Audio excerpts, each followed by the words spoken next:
First, a young woman went missing. She saw her husband off to town, walked back through the woods but didn't make it to her house. Then an elderly man, 62 years old by village standards, who was picking ramson, disappeared. Immediately before the investigation had time to unfold, 2 children disappeared. The local police thought they were dealing with a maniac. The residents, eager to comb the woods, were told to stay indoors at night and asked for help from the city. But how could they keep people at home? The very next day, a girl came running looking for a goat, which is always climbing anywhere, and by the abandoned house on the fringe of the forest, where the grass is higher than a man. In the same grass someone is breathing. Not as a man and not as a beast, but as if he was sucking in air through a tube with difficulty, with a whistle. Here the men were already snapping. The police authority was not enough to stop them, so they went together. They found the maniac first. He had built something like a guillotine, but instead of a blade, a heavy stone was falling down. It was this stone that smashed his head against the slab. The corpse, kneeling in front of the scaffold, was hanging on by the rags of his neck muscles. The other corpses were in the cellar. 2 had been murdered, beaten to death with a common stick. 2, a man and a girl, were later found to have died of cardiac arrest. There were no signs of physical abuse on them. He lived there secretly for about 2 weeks. It was impossible to determine where he came from. He didn't eat anything, and was exhausted. Numerous bruises and scratches of varying ages were found on his body, so it was obvious that he had tortured himself daily. The fingernails on his hands were torn off.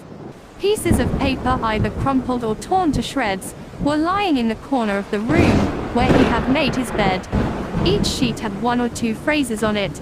Sometimes the attempt to write something ended in violent strokes.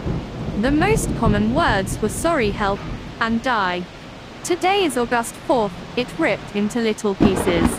I'm sorry she saw me, I didn't want her to tell everyone," she screamed like that. Any mirror, all of you, let you all be like this." A mirror was extracted from the powder puff of the woman who died first. A pile of glass crumbs was found behind the house, in which shredded mirrors were identified. Not broken, but purposefully crushed into fine crumbs.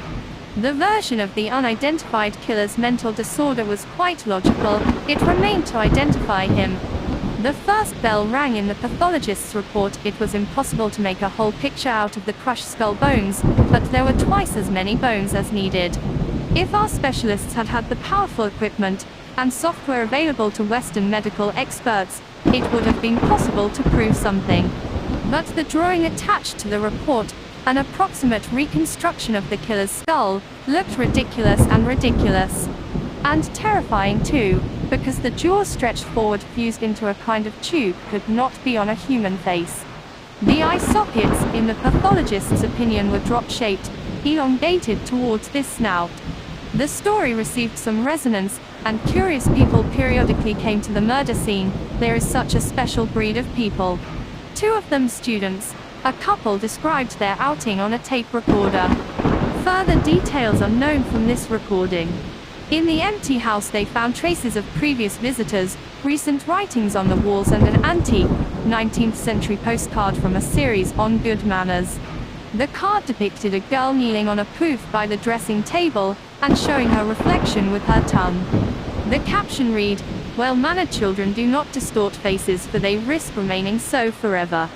The next find was a dusty mirror on the table. The last coherent words on the tape recorder were these: